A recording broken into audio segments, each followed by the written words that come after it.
Every once in a while, camera companies just get things right.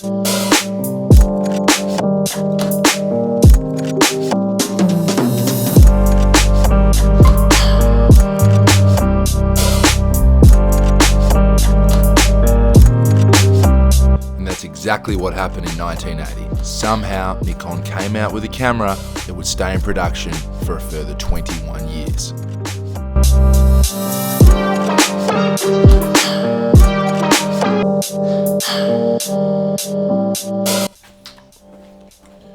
Daddy's trying to make shows. Are you stealing my shows? Yeah. Yeah? Is it your show now? Yeah. Okay, you tell everybody about how good the Nikon F3 is. Here you go. Hold that. You tell everyone how good it is. Bye.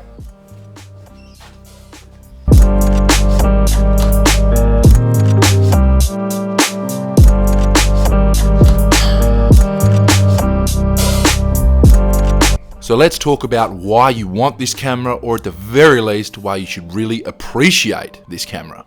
Like I've said in a previous video, guys, the Nikon F3 has something for everybody. I think in today's world of film shortages, high costs of film cameras, the Nikon F3 really has something for everybody. It has that perfect blend of street cred and styling with functionality at an affordable price. It has something for everybody. So let's talk about those features for a sec.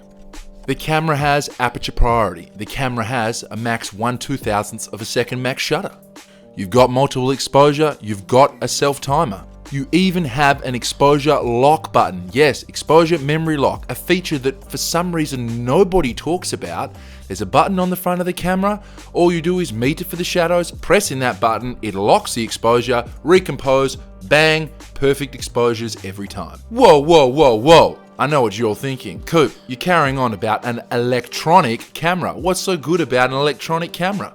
Guys, I have never heard of anyone complaining that their F3 broke. I've never known anyone that's had their F3 die from electronic reasons. And if you actually troll and look through all the forums, 9 times out of 10, it's a user error that the camera won't fire, or the shutter won't release, or the batteries won't work. It's most of the time a user error. This camera is bulletproof. But if you're still worried, and if you actually look at the manual, which most people don't these days, the manual says 1 fresh set of batteries and you're good for a year worth of normal use. What's normal use? Hey, this is normal use by 1980 standards, when film cost pittance and was everywhere and you could shoot as much as you want. So I think you'll be good these days, guys. But if you're still worried about that, guys, if you attach the MD4 motor drive, the camera is now powered by the 4 AAA batteries inside this grip. And to satisfy your worry even more, with the MD4, the camera can even be used at negative 20 degrees Celsius. That's pretty cool. Next reason you want this camera, guys, is the lens selection. In 1959, guys, Nikon launched the F-mount. They still have the F-mount. That's 63 years worth of lenses that will mount on this camera. Granted, the modern G-series Nikon lenses won't function properly on this camera, but you have access still to a plethora of lenses. Now, because the F3 does include a very cool little meter coupling lever, you can attach all the pre-AI or non-AI lenses to this camera. That's all the original lenses that came out with the Nikon F, the Nikon F2, then all way through the AI, AIS, until we get to the modern D-series lenses, the autofocus lenses that still have the aperture collar. Yes, they will all still mount work meter correctly on the F3. It's staggering when you actually look at the lenses you have. The only other company who's done this better is obviously Leica. The M mount has been in production just a few years ahead, but 63 years is a hell of a run. It's not just lenses, guys, it's the accessories that come with the F3 as well. There's something for everybody. We have waist level viewfinders, we have chimney finders, we have sports action finders, we have about 20 different focusing screens depending on the specific type of photography you're doing.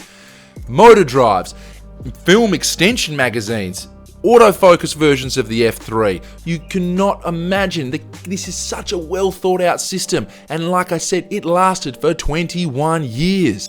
And lastly, you gotta admit, guys, there's a bit of street cred that comes with having an F3. Yes, it's more accessible and a lot lower priced than a Leica, but everybody knows the F3, everyone knows what it's capable of, and everybody loves this camera. Its closest competitor that you Canon boys are probably thinking in your heads right now, yes, the Canon new F1. Amazing camera. That only lasted 13 years on the market, so the F3 beat it. And one thing I absolutely adore about the F3 is the ability to just take the viewfinder off and go for full Hasselblad wannabe styles and use it as a waist level finder. It's a magical experience.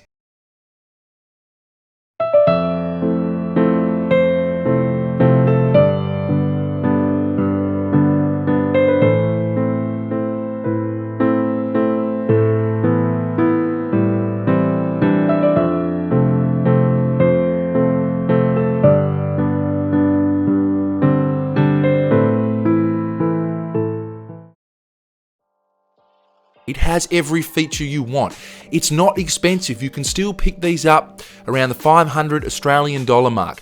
It seems pricey considering that the first couple of these I owned did only cost about $250. But when you look at prices of everything else, it's still a great deal. It is a great deal for how much is packed into this camera and how much you can get out of this camera for that price.